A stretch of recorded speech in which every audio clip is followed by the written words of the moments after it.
back from Israel a couple weeks ago, and being there, you really get a sense of appreciation of how important an institution like Rabin is for that country, and equally important is how the partnership between its U.S. alliances supporting these Israeli institutions so they can continue to grow and serve this country. So I applaud Rabin for all that it does, and I applaud everyone here and everyone in the United States that supports this institution.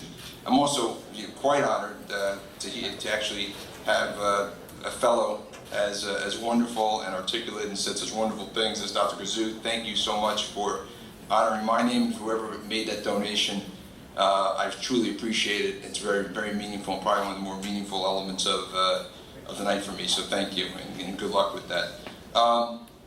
Everyone here is in the real estate industry, and so while I was asked to talk about what's happening in Lower Manhattan and the future of Lower Manhattan, I figure most of you know. And so I'll give you a 2-second quick summary, which is, as you've seen, it's coming to life, and it's not a surprise. For those who have been following it, it's been a long struggle, but over the next 12, 24 months, Lower Manhattan and the World Trade Center site is going to be one of the most sought-after central business districts in the world. Between the buildings opening up of One World Trade and Condé Nast moving in, to our transportation hub opening up in 2015, to 500,000 square feet of the world-class retail. This is going to be a 24/7 city that has a vibrancy almost like none other. And people from around the world will say, I want to be there, I want to live there, I want to work there, I want to spend my time and be entertained there. So it is unbelievable. It's great, and I encourage you all to continue to come and watch it grow. And for those who came to the museum today, how powerful is that museum? Is that unbelievable? It's really an extraordinarily touching, powerful museum. And actually, when I was in Israel, I took a group to Yad Vashem, and being on the board of the memorial and the museum and watching that decision being made, and actually the woman who's the curator actually did the Holocaust Museum in Washington. There's a lot of similarities of using symbols and really creating a sense of power, taking you through a story in a way that as you walk through it, you feel what happens, but as you leave, you also realize there's a future and there's a reason that we've all gone through this experience. And so it's a very powerful experience.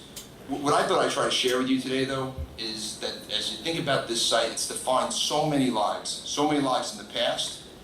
Everyone who touches it, it defines their lives, and in the future it's going to define so many lives. And I thought I'd share from my perspective how it sort of defined my life, and also some lessons that it's taught us, or I reflect upon, in terms of leadership.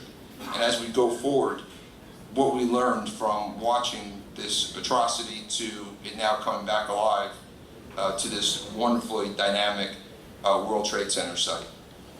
So I'm going to rewind back to September 11, 2001. And for me, September 11, 2001, I was sitting in an office building a little bit north of here, and I saw the first plane fly right across the window. And I was with a friend, and I said, what's that plane? Must be in trouble. And my friend said, it was a pilot, that plane's not in trouble. If it was in trouble, it would be heading for the water. And we watched the plane go down Lower Manhattan, and we watched it crash, the first plane crash into the World Trade Center site. We then watched the second plane come around and crash into the site. We then watched both buildings collapse. And even today, as I tell this story, I get chills in my spine because it was a very painful experience.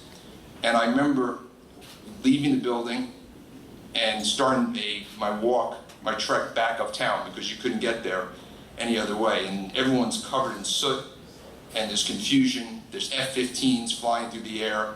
Your cell phones don't work, but everyone's trying to call home to say you're all right. You can maybe get a BlackBerry, no text at that time, BlackBerry through to someone in the mix of it there. And there was one moment that I'll remember for the rest of my life. I'm walking on Madison Avenue, and there's a young woman, maybe teens, early 20s, in the middle of the street, and she's pointing to where the World Trade Centers once stood, and now there's a plume of smoke, and she's screaming, "Daddy, Daddy." And she, on one side of her was this woman, an African-American woman, another on the other side, Latina woman, older, obviously didn't know her, and they were holding and cuddling her like she was their own daughter. And I'll never forget that sight, both of the pain that she was going through, but more importantly for me was the sense of unity that we had as a nation at that time, right? There was no, who you were, where you came from, Democrat, Republican. You were a New Yorker. You were a person that was in pain. You were an American, and we were all there for each other. And that sense of unity was so incredibly powerful that took this moment where I didn't know if there was going to be a tomorrow at that time, and just made me stop and watch and recognize and hope that it'd be something that lasted longer and something good would come out of that. Now let's fast forward 10 years to the day. So 10 years to the day, I'm at the 10th anniversary of the 9/11. And I'm down here, and I just had been appointed by Governor Cuomo to represent him as Vice Chairman of the Port Authority to focus on rebuilding the World Trade Center site. And I remember walking the site with them, and at the time, it had just come through 10 years of embroiled battles and conflicts and fights and politics around it. And there was no reliable budget, no reliable time frame as to when this was going to be built. Contractors were on the verge of going bankrupt. There was a series of disputes and litigation. From the museum you just saw, there was no work going on. They stopped working because of disputes, so no one ever knew it was hopefully going to be done on the 10-year anniversary. It stopped. There was no clarity as to when it was going to get done. There was one house of worship that was destroyed in 9/11, St. Nick's Church, a Greek Orthodox church. There was in litigation, and it was a question of if it was ever going to be rebuilt because no one could agree where to rebuild it. You had, One World Trade Center. There was a big tenant with the federal government wasn't moving forward because there was a dispute. There was a dispute with the MTA. There was a dispute with the New York Police Department. There was a dispute with New York City. It was just encumbered with all these different disputes. The retail with Westfield was in dispute, and there was no determination how that was going to be built. And I remember what the governor said to me at the time. He said, "Scott, this site today is a symbol of government waste and mismanagement. And what this site needs to be is a symbol of resiliency and government effectiveness. And we owe it to the people that perished to turn this around." And that was his view, and he was 100% right.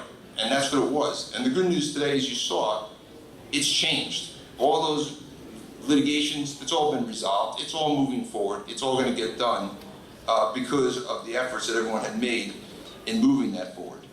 But as I stand here, I still realize that in the past 10 years, so much has changed. That sense of national unity had dissipated. And as a nation, we've become more polarized than ever before. The ability to tell the difference between our friends and foes is unclear. You used to know who your enemy was. You don't know who your enemy was as a country today. It's been blurred. Technological advances have really made the world flatter, faster, and more complex. In some ways, it's empowered us. In other ways, it's made us more vulnerable. So as I think about that, and I think about where do we go from here, and you look at where's our leadership today, the institutional leadership, not the leadership of just government leadership, all institutional leadership. And we used to be able to count on them to steward our country for the long term, to get through the challenges. And as you think about what's happening today, it feels to me, from where I sit, everyone's just much more short-sighted and much more reactionary, those institutional leaderships. You think about elected officials, right? They're focused on information. Every poll comes out and they make a determination of what that poll says to determine a policy. They're making policies based on election to election, very quick cycles. Think about the people that run our biggest public companies. They're forced to manage their businesses quarter to quarter. There's no longer these days where you're thinking about managing for the long term. It's what did you do for me for this quarter?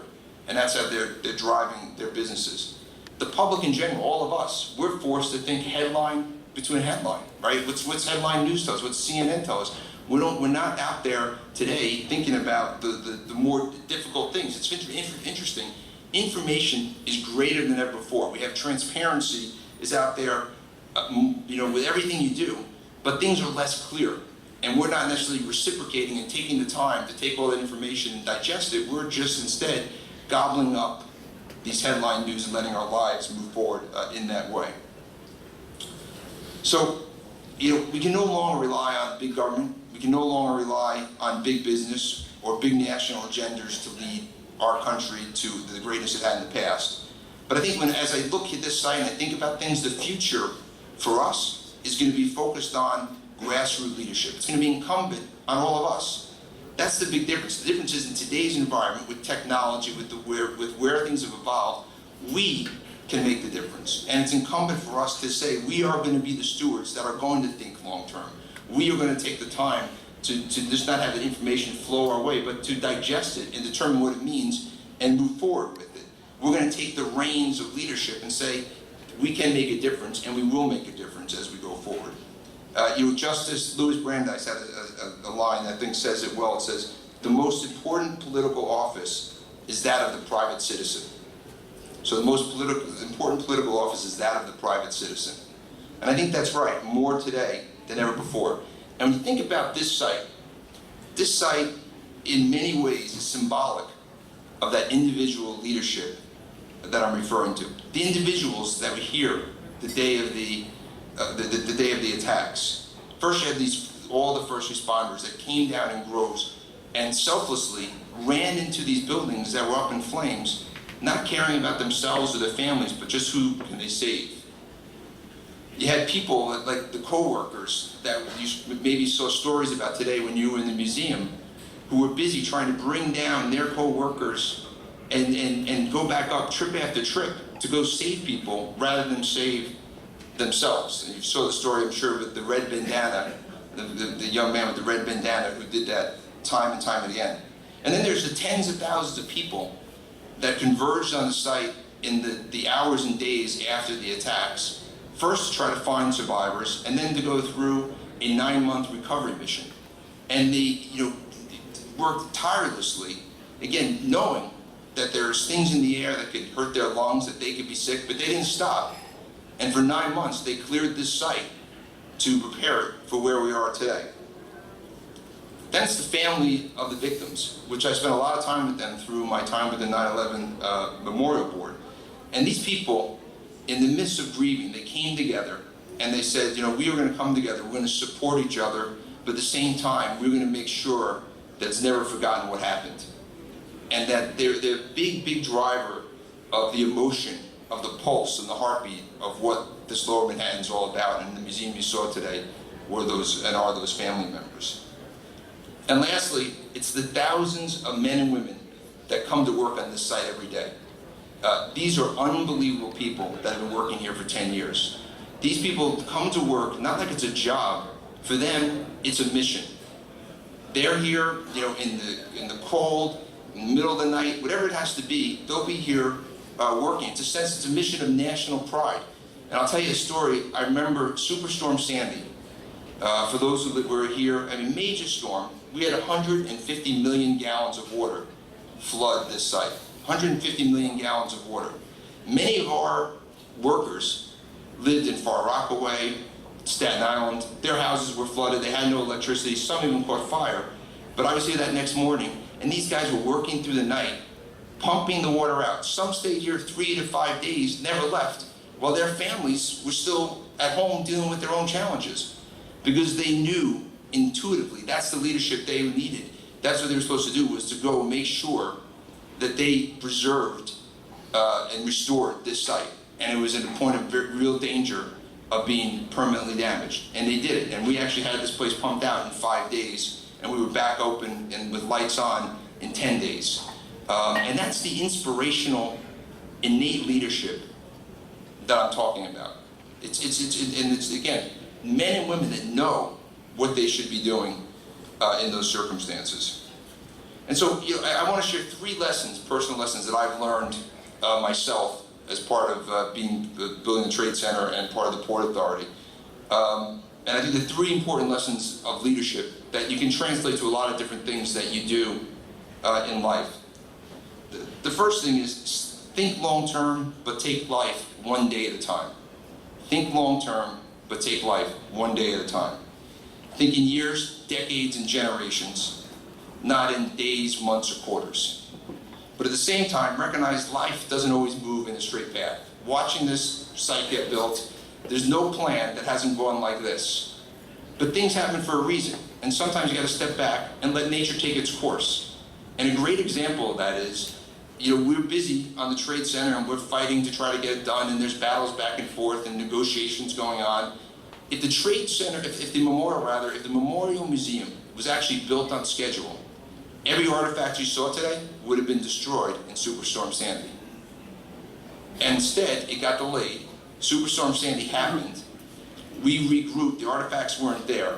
We regrouped and we made it more resilient. We learned how to fix it, and now it's built. And by the way, no one's going to remember that it opened a year and a half later than it ultimately opened, but it was the right thing. And so when you're in these situations, there's passion, there's pressure, there's a lot of political pressure, but what you gotta do sometimes is just take a step back and just let things take their natural course. Do the best you can do and think longer term, because you're gonna be here, this is gonna be here 50, 100 years from now, and let's just do it right and make sure it gets done that way. The second thing is, in this complex world, it's most important to communicate, be compassionate, and be prepared to compromise. In this environment, there's no situation where it's I win, you lose. That's not it anymore. You have to sit down at a table and you have to figure out, how do I win and you win? It's got to be a win-win environment, and particularly when you're dealing with as many emotions that exist on this site. I mean, to put in perspective, in the development of the site, we went through 12 different governors in the state of New York and New Jersey. You have, owned by the Port Authority in the city of New York City, in the state of New York, with an agency that's got bi-state components to it, families who lost loved ones. It's a sacred site that are here, developers like Larry Silverstein that have rights to build on it, and commercial sides, and tenants that want to be here. It is incredibly complex. And so if you approach it thinking, this is what I want, and this is what I need to get, versus what's the right compromise to move this forward, nothing's going to get done. So it's about listening to people, being compassionate, and then ultimately compromising to something that's a win-win for everyone. My third and last point, and the most important point, is follow your moral compass. People need to live life first and foremost for that moral compass. It's not the desire to meet their business plan, make more money, win games, or climb professionally. And I think we have, as a nation and as a culture, moved to get so obsessed with success that at times our moral compass is subordinated when this always should be front and center. And people ask me, what's the moral compass? What's it mean? I say, well, the 10 Commandments, we all know what that is, and God wrote that in 620 characters, so we should figure it out. I bring it down to 4 words to my company. It's do the right thing. Ask yourself the question, is this the right thing? Stop and say, is it the right thing? And recent events make you question, are people stopping and asking that question? And they'll give you a modern one. Look at General Motors. How could they go so long, right, where they have reports that there's issues in terms of their cars and they should be recalled, but it's not getting up the ladder, and people aren't letting it go up the ladder. So there was 15 deaths because of that. And now 2.5 million cars are being recalled, and God knows what else happened along the way. Or in the sports field. Looked a couple years ago with the New Orleans Saints, where they established this whole concept where they were going to pay bounties so that you can go pay people extra money to go hurt someone. And until that was discovered. And you say to yourself, how can a whole team develop that type of environment and not someone stand up and say, wait a second, this doesn't feel right. That's not right. This doesn't make sense. And then we at the Port Authority, we went through something very similar, right? Who here knows about Bridgegate? Anyone know about Bridgegate? Okay, just want to make sure. Maybe it's just me. But we went through something similar, and it's a terrible thing. Because, you know, at the Port Authority, we have 7,000 people that work their lives off for this agency to do the right thing for the public. And then you have some bad eggs that do some bad things. And the part, though, that bothers me the worst about that was while we had those bad eggs doing bad things, they closed down lanes to a bridge for, 3-4 days, tell people don't say anything to anyone. Now the question is, I can understand that can happen for a day. But didn't someone else, like one of the police officers or someone else working there saying, maybe I should pick up a phone and call someone, maybe I should send in an anonymous email or anonymous letter, something, for 3-4 days. And so it makes you take sense of why are we becoming complacent? And isn't that being complacent almost complicit? I mentioned that I was at in Israel, and when I was at the Holocaust Museum, and you walk through the garden of the righteous, where they plant a tree for every righteous person that saved the Jews' life. And I remember, asking, I was with a group of Greek Orthodox. I was actually on a tour with the Pope and the Greek Orthodox reunion there. I was with Greek Orthodox, and I said, ask yourself this question: would you risk your family to do the right thing? Would you risk the pain that some of these people went through to do the right thing? And it's a tough question to ask yourself. But I'm even giving you ones that should be relatively easy. And we just get lost in it, and there's not a sense of awareness how important it is to ultimately do that. And so, as I think about the World Trade Center site, I think it should be not only a symbol of national pride, but a reminder of every individual's potential and an obligation to lead. And that as we come down here and we watch and we honor the lives of the people that are lost, let's honor them by all taking more responsibility and more accountability to lead a better life, to make our world a better place, to make our community a better place, to help us all thrive, and set a higher standard as to what life is all about. It's one thing that came to me when I was with the Greek Patriarch. I asked him, Patriarch Bartholomew, who's very similar to the Pope, and I asked him the question about the Jewish righteous. I said, how do you get some people that are like that? And he told me there's a word in Greek, which I probably will mispronounce, called philotomo.